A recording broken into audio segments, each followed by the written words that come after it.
Hello friends. Okay, in today's video lecture we will learn about electrostatic of conductors. Okay, there are so many important points regarding this. Okay, electrostatic of conductors. तो यहाँ पे हम थोड़ा पढ़ेंगे कि whenever charge is on rest, charge static charge, तो उसके बहुत सारे फिनोमिना आते हैं अलग अलग. तो वो फिनोमिना क्या है उसके बारे में हम डिस्कस करेंगे. Okay, as earlier discussed in chapter 1 in brief that there are two type of material. Okay, conductor and insulator. In those body in which electron can easily move from one point to another point, that is described as conductors. और जिसमें electron move नहीं कर पाएगा उसको हम क्या बोलेंगे, insulators बोलेंगे. ठीक है, तो वो चीज हमने अच्छे से समझी है. यहां तक हमारा स्टडी हम कहां तक कंफाइन करेंगे, मेटल तक. ओके, मेटल के बारे में यहाँ ज्यादा हम पढ़ने वाले हैं. तो for metal there are number of electron and proton और दोनों सेम अमाउंट में होंगे. ठीक है, तो जो हमारा जो मेटल होगा, for any metal sheet, suppose I take one metal sheet,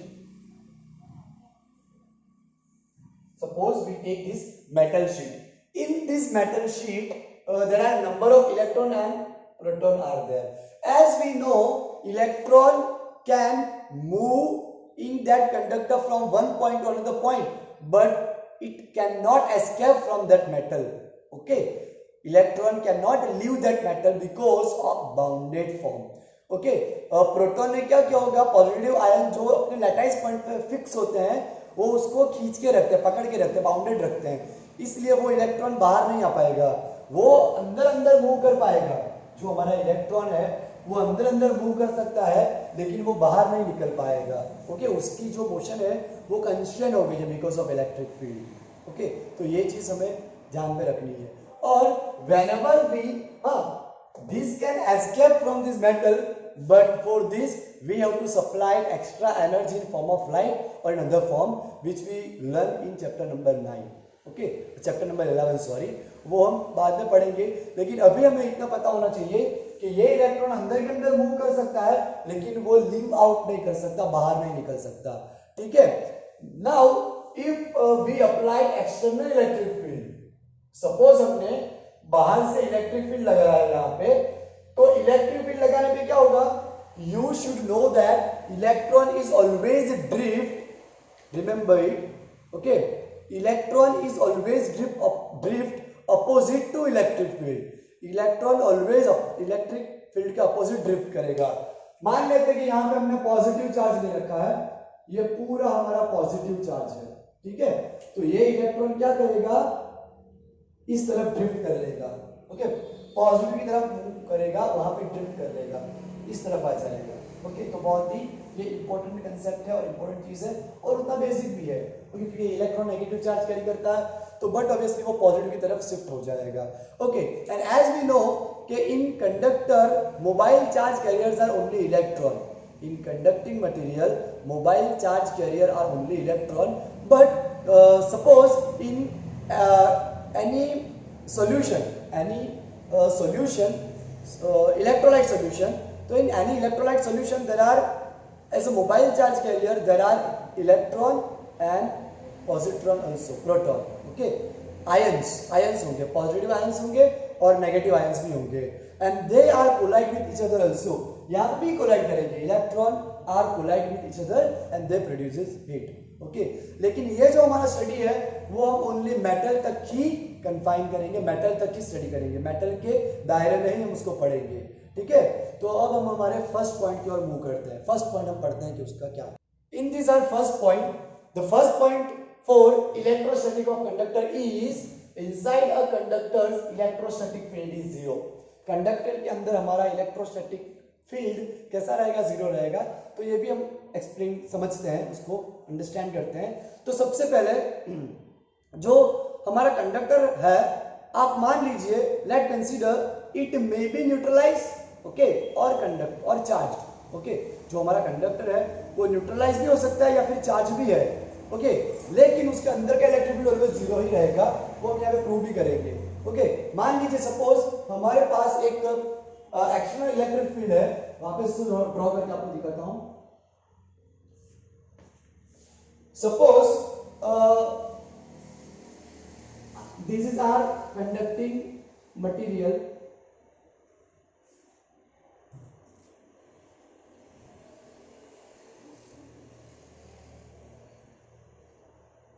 This is our conducting material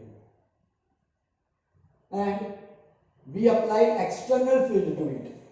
ये एक बहुत इंपॉर्टेंट पॉइंट है कि whenever no external field is applied to that, then electron are experience force. Electron experiences a force. Okay, whenever no electric field is there, electrons experiences a force.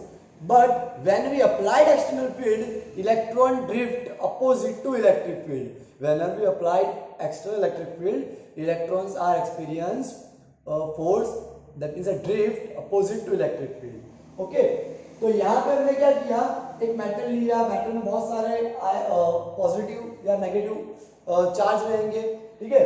तो जब हमने electric field apply किया, but obviously ये हमारा positive होना चाहिए, तभी तो डायरेक्शन टाइप इंडिकेट कर रहा है। ओके, ये हमारा पॉजिटिव चार्ज है और यहाँ पे हमारा क्या होगा, नेगेटिव चार्ज होगा, ठीक है।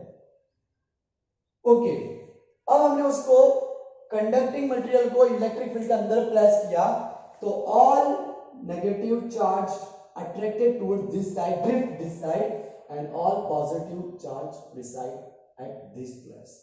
As you see, plus and minus are equal number, so resultant electric field will be 0. यानी कि चाहे आप उसको इलेक्ट्रिक फील्ड के अंदर रखो या ना रखो, वो हमेशा 0 ही रहेगा. हाँ, अगर आप एक्सटर्नल इलेक्ट्रिक फील्ड अप्लाई कर रहे हो तो all electrons are drift opposite to that motion. उनका जो मोशन है, the drift of electron is opposite to electric field. उनका मोशन ऑलवेज इलेक्ट्रिक फील्ड के अपोजिट होगा. यही चीज इंपॉर्टेंट है. यानी कि जो पहला हमारा पॉइंट है, उसका कहने का मतलब ये है कि inside a conductor electrostatic field 0, चाहे वो रेस्ट पे हो, स्टेडी कंडीशन में हो, ओके, उसका अंदर का इलेक्ट्रिक फील्ड ऑलवेज 0 ही आएगा. ओके, तो this is we consider this is as a property of it. Okay, हम इसको उसकी प्रॉपर्टी भी कंसीडर कर सकते हैं. ये उसके प्रॉपर्टी के तरीके से हम उसको ले सकते हैं. ओके, तो हम उसका सेकेंड पॉइंट पढ़ते हैं. ठीक है. इन दिस सेकेंड पॉइंट हमें ये समझना है कि at the surface of the charge conductor electrostatic field must be normal to the surface at every point. Okay, at every point of our surface electric field vectors are always perpendicular, यानी कि normal to the surfaces. Okay, it must be normal to the surfaces. Okay, if again same diagram, if we consider any tangential component of electric field, then it will be divided into two vector, parallel and perpendicular, normal. Okay, but parallel component having a non-zero effect. Okay, parallel component की value जो कि हमारी non-zero हो जाएगी, and if that parallel component non-zero, then it would experience force on that charge particle. Charge particle experience force. Okay, कहने का मतलब ये है कि हमने 11 में भी पढ़ा कि अगर हमारा वेलोसिटी का vector neither on x nor y हो, तो क्या हो जाएगा, एक कंपोनेंट हमारा पैरेलल आएगा वेलोसिटी का और एक परपेंडिकुलर आएगा. तो यहाँ पे भी जो इलेक्ट्रिक फील्ड का पैरेलल वेक्टर आ रहा है वो कैसा होगा, नॉन जीरो होगा. और अगर वो नॉन जीरो होगा तो हमारा जो चार्ज पार्टिकल है वो फोर्स एक्सपीरियंस करेगा. ठीक है, तो इसका मतलब ये हुआ कि इलेक्ट्रिक फील्ड अंदर तो जीरो ही आएगा, लेकिन electric field at the surface is always perpendicular. मैं आपको यहाँ पे ड्रॉ करके दिखाता हूँ. ये हमारा एक एक्सटर्नल इलेक्ट्रिक फील्ड में हमने एक कंडक्टर मटेरियल को हमने प्रेस किया, तो इसकी इलेक्ट्रिक फील्ड लाइन कैसे बनेगी, लाइक दिस, यहाँ पे like this. As we know that negative charge होगा तो लाइन अंदर की तरफ आएगी, और अगर हमारा पॉजिटिव चार्ज रहा तो लाइन बाहर की तरफ निकलेगी. ठीक है, जो हमारी लाइंस है वो बाहर की तरफ निकलेगी. ओके, तो आप देख सकते हो कि यहाँ पे भी नॉर्मल आ रही है. Electric field lines are normal to the surfaces. यहाँ पे भी नॉर्मल आ रही है, यहाँ पे भी नॉर्मल आ रही है. ये देखो सारी जगह पे यहाँ पे भी नॉर्मल आ रही है. तो whenever we place a conducting material in electric field lines are always perpendicular, यानी कि normal to the field, always perpendicular होगी और हमारा अंदर का जो रिजल्टेंट इलेक्ट्रिक फील्ड होगा वो तो ऑलवेज जीरो ही रहने वाला है, ठीक है। तो ये था हमारा सेकंड पॉइंट, तो always normal to the surface. अब हम थर्ड पॉइंट पे मूव करते हैं, ठीक है। Third point is the interior of a conductor can have no excess charge in the static situation, okay. Suppose consider one conducting material. In that conducting material, if we take a very small volume element, then also in this small volume element it will neutral, it having the same number of positive ion or positive charge and negative charge, दोनों same ही रहेंगे। तो दोनों क्या करेंगे, एक दूसरे को cancel कर देंगे। अगर आप इतना सा छोटा स्मॉल इनफाइनाइटेसिमल एलिमेंट कंसीडर करते हो, उसके अंदर भी अगर वो न्यूट्रल आ रहा है चार्ज, तो एंटायर बॉडी पे न्यूट्रल ही होना चाहिए, okay. It having a equal number of proton and equal number of electron. ये हम प्रूव भी कर सकते हैं if we consider Gaussian surface at this region. अगर हम यहाँ पे गॉसियन सरफेस कंसीडर कर लेते हैं, तो गॉसियन सरफेस कंसीडर करने पे आप चाहे कहीं पे भी इन एंटायर सरफेस एरिया, आप चाहे कहीं पे भी सरफेस एरिया ले लो, तो उसके अंदर को कोई चार्ज है ही नहीं। अगर चार्ज है ही नहीं तो total charge will be zero, okay. If we put excess charge on any conducting surface, then it reside only on the surface of that body. इफ वी apply or we establish, we put excess charge on the surface of the body, then the charge is only on the surface of the body, okay। वो charge अंदर नहीं जा पाएगा। जो access charge है, जो हमारा ज्यादा वाला चार्ज जो हमने रखा है, that reside only on the surfaces, okay. वो अंदर नहीं जा पाएगा, वो सरफेस पे ही रहेगा। एक्सेस चार्ज हमने उसको एस्टेब्लिश किया चार्ज को, एक्सेस चार्ज को, तो अंदर नहीं जा पाएगा। यानी कि अंदर आप कोई भी कहीं पे भी गॉसियन सरफेस कंसीडर करते हो, तो वो गॉसियन सरफेस कंसीडर करने पे अंदर का इलेक्ट्रिक फील्ड हमारा कैसा रहेगा, जीरो ही रहेगा, जैसे पहले था, उसमें कोई चेंज नहीं आया है। That means the interior of a conductor, उसके अंदरूनी पार्ट में can have no excess change in the static situation. जो स्टैटिक सिचुएशन पहले थी, चाहे आप उस पर चार्ज रख रहे हो, चाहे उसको आपने इलेक्ट्रिक फील्ड में रखा हुआ है, चाहे इलेक्ट्रिक फील्ड में नहीं रखा, total amount of electric field अंदर का जीरो ही रहेगा, ठीक है। जो एक्सेस चार्ज है वो अंदर नहीं जा पाएगा। तो this is our third point. अब हम फोर्थ पॉइंट समझेंगे, ठीक है। In this fourth point it is given that electrostatic potential is constant throughout the volume of the conductor and has the same value on its surface, okay। मतलब कि पूरे conductor पे value कैसी रहेगी, equal value रहेगी, okay. Constant electrostatic potential is constant through out the volume of the conductor. पूरे conductor material पे electrostatic potential की वैल्यू कैसी रहेगी, कांस्टेंट रहेगी, उसमें कोई चेंज नहीं आएगा, okay। In the first and second point earlier we discussed that inside that conducting material on the surface of the conducting material total electric field will be zero, and if total electric field is zero, then the work required to be done, the charge particle move inside that will be zero, no work required to be done, okay। अगर अंदर electric field zero है, तो charge particle को हमें एक point से दूसरे point तक मूव करने के लिए कोई भी वर्क डन नहीं करना पड़ेगा। एंड एज अर्लियर डिस्कस्ड, अगर चार्ज पार्टिकल को मूव करने के लिए कोई भी वर्क डन करना नहीं पड़ रहा है, दैट मींस कि it is equipotential surfaces, okay. और इक्विपोटेंशियल सरफेस का मतलब होता है कि पूरे सरफेस पे पोटेंशियल इक्वल होना। अब थोड़ी थोड़ी बात आपके दिमाग में समझ में आ रही होगी कि जो कंडक्टिंग मटेरियल है उसके अंदर अगर इलेक्ट्रिक फील्ड जीरो है, यानी कि पोटेंशियल उसका कांस्टेंट है, यानी कि एक चार्ज पार्टिकल को उसके अंदर ही हमें दूसरे पॉइंट पे ले जाने के लिए कोई भी वर्क डन करना नहीं पड़ रहा है, चाहे आप उसको इलेक्ट्रिक फील्ड के अंदर रखो या फिर ना रखो, क्योंकि अंदर का इलेक्ट्रिक फील्ड तो जीरो ही होगा, ओके।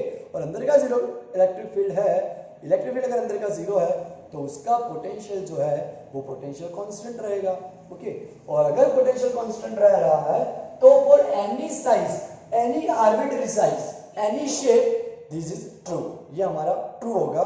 लेकिन for different material constant would be different, okay.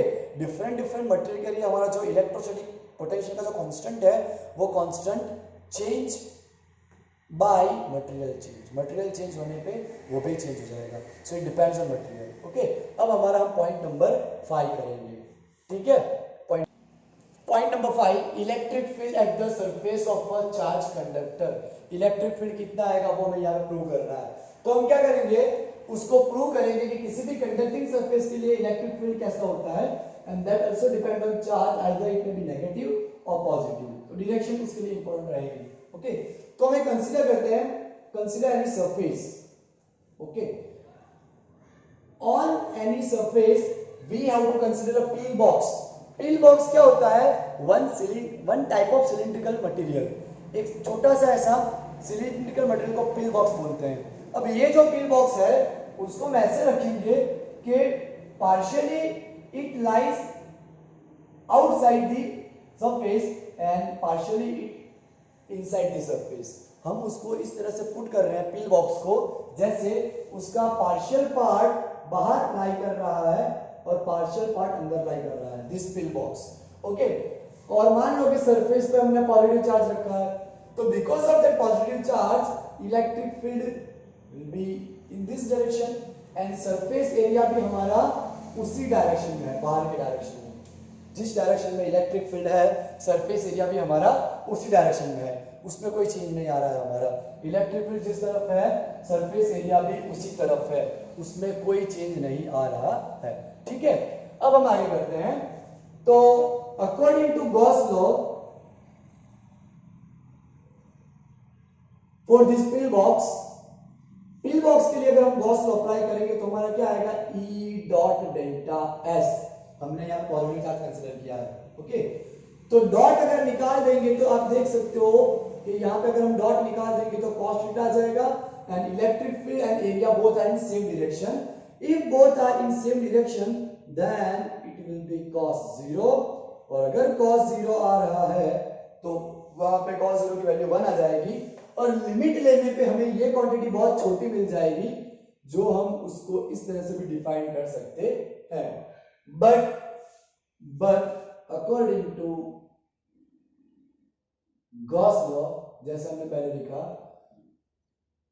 d phi is equal to हमें क्या मिल जाएगा, छोटा सा charge upon epsilon 0, d phi is equal to dq by epsilon 0।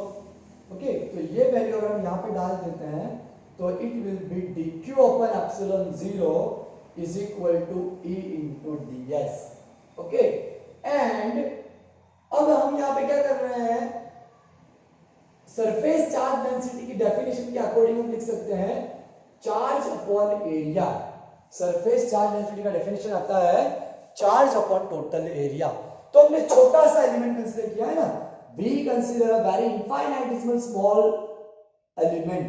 For an infinitesimal small element, if we subject it to dq, then it will be sigma into ds।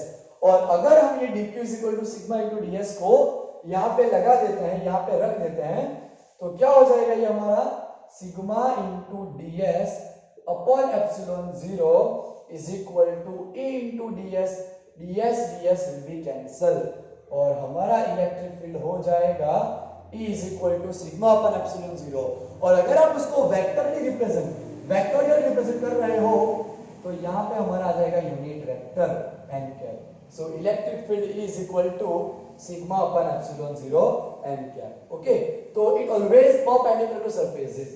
आप चाहे कहीं भी कंसीडर करते, ये चाहे पैरेलल होता है या एंटी पैरेलल होता, एंटी पैरेलल होने पे माइनस आता, तो अगर आप सिग्मा को यहाँ पे मोड में रख देते हो तो it will be E is equal to sigma पर एप्सिलॉन 0 n कैप। और दूसरी एक चीज कि if charge is positive then surface charge density is also positive, sigma greater than 0, और अगर चार्ज हमारा नेगेटिव होगा तो सरफेस चार्ज डेंसिटी भी नेगेटिव होगी। तो ये बात हमें अच्छे से समझनी चाहिए। ठीक है, अब हम नेक्स्ट पॉइंट करते हैं। हमारा 6th पॉइंट थोड़ा इंपॉर्टेंट पॉइंट है, इलेक्ट्रोस्टैटिक शील्डिंग। जो 6 पॉइंट है उसमें इलेक्ट्रोस्टैटिक शील्डिंग है। Consider conducting material with a cavity. हमें एक ऐसा मटेरियल मतलब कंसीडर करना है जिसके अंदर कैविटी है। ओके, पूरा हॉलो स्पेस है उसके अंदर, ऐसा मटेरियल कंसीडर करना है। तो हमें पता होना चाहिए कि if we put excess charge on the surface of that material then inside the cavity electric field always will be 0। Okay, electric field जो कैविटी के अंदर आएगा वो 0 ही आएगा।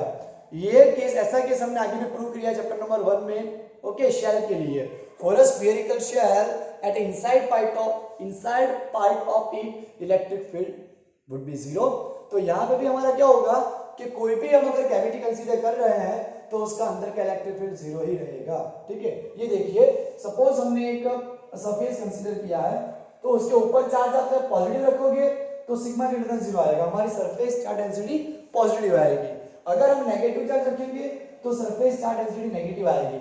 लेकिन चार्ज सरफेस पर रखने के बजाय उसके सरफेस पे रखने पे भी उसके अंदर तो इलेक्ट्रिक फील्ड 0 ही होगा। ओके, तो ये पॉइंट जैसे उसकी प्रॉपर्टी बन गया है वैसे बिहेव करता है। आगे भी हमने देखा कि inside the any conducting surface electric field always will be 0।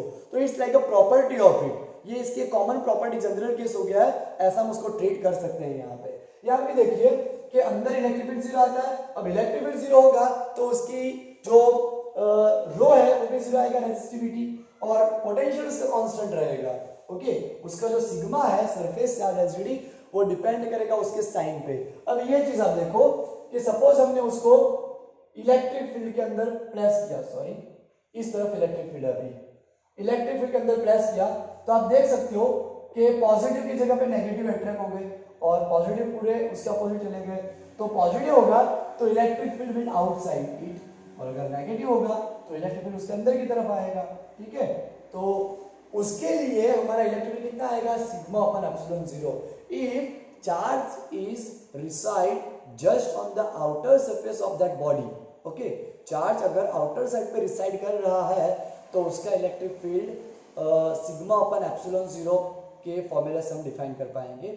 और अगर उसको हम वेक्टर फॉर्म में लेते हैं तो in that vector form it will be E is equal to sigma upon epsilon 0, sigma upon epsilon 0। तो ये हमारे लिए बहुत एक इंपॉर्टेंट फॉर्मूला हो जाएगा। ओके, तो इलेक्ट्रोस्टैटिक हीटिंग किसे बोलते हैं तो उसकी डेफिनेशन बता रहा हूं आपको। For any conducting surface if electric field inside that body is 0 then this phenomena is called electrostatic shielding. Okay, for any conducting surface inside electric field, if inside electric field will be 0 then it is known as electrostatic shielding। और इसका use क्या होता है, it is used to prevent the sensitive material from outside influence of electrostatic field। Okay, बाहर के जो electrostatic field है उसकी वजह से कोई इंस्ट्रूमेंट पे डिफेक्ट ना आए, उसको प्रॉब्लम ना आए, उसको प्रिवेंट करने के लिए इसका यूज होता है। मैं आपको एक एग्जांपल बताता हूँ इलेक्ट्रोस्टैटिक शील्डिंग का। अगर बाहर बहुत ही जोर से लाइटनिंग हो रही है और आप किसी कार में ट्रैवल कर रहे हो, ओके ठीक है, आप उसके अंदर हो, तो बाहर जितनी भी लाइटनिंग हो रही है वो इसके ऊपर भी गिर रही है, लेकिन आपको कोई प्रॉब्लम नहीं होगी अगर उसके विंडो बंद किए हैं आपने, कार के सारे अगर विंडो बंद किए हैं तो car is behaving like a conductor, पूरा एक कंडक्टर बिहेव करेगा। और आप कैविटी के अंदर आ गए हो, आप अगर कैविटी के अंदर आ गए हो दैट मींस कि यू आर सेफ नाउ, आपको कोई प्रॉब्लम नहीं हो सकती, बिकॉज कैविटी के अंदर इलेक्ट्रिक फील्ड कितना होता है, 0 होता है। कैविटी के अंदर इलेक्ट्रिक फील्ड 0 होगा और आप एक इलेक्ट्रोस्टैटिक शील्डिंग के अंदर आ जाओगे तो आप प्रिवेंट हो जाओगे, आपको कोई प्रॉब्लम आएगा नहीं। तो इस फिनोमेना को हम बोलेंगे इलेक्ट्रोस्टैटिक शील्डिंग। दूसरा एक और चीज बताता हूँ आपको कि अगर हमने कंडक्टिंग के अंदर एक कैविटी लिया है और अगर आप कैविटी के अंदर जानबूझ के चार्ज एस्टैब्लिश कर रहे हो, if you establish a negative charge, if you establish negative charge then it induce positive charge outside the surface।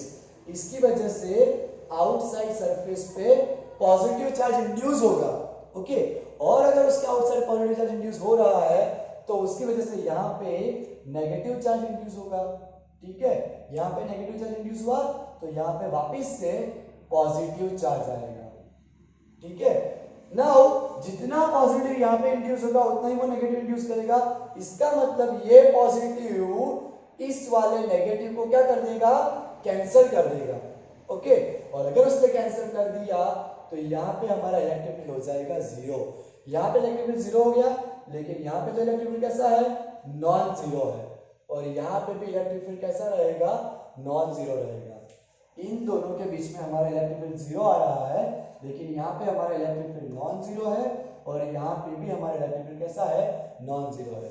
ठीक है, अगर आप यहाँ पे पॉजिटिव चार्ज इंड्यूस करते तो यहाँ पे नेगेटिव होता, यहाँ पे पॉजिटिव होता और बाहर वापस नेगेटिव होता, और ये दोनों तो कैंसिल कर जाते। तो चार्ज एस्टैब्लिश करने पे ऐसे चार्ज इंड्यूस हो सकता है यहाँ पे 0 रहेगा, लेकिन यहाँ पे नॉन जीरो रहेगा। ओके, तो ये जो हमारा फिनोमिना था वो चार्ज एस्टेब्लिश करने का फिनोमिना था। तो आपको बस ये याद रखना है कि इलेक्ट्रोस्टैटिक फील्ड में क्या होना चाहिए, अंदर की तरफ इलेक्ट्रिक फील्ड हमारा 0 आना चाहिए। ठीक है, तो ये कंसेप्ट आपने अच्छे से समझा।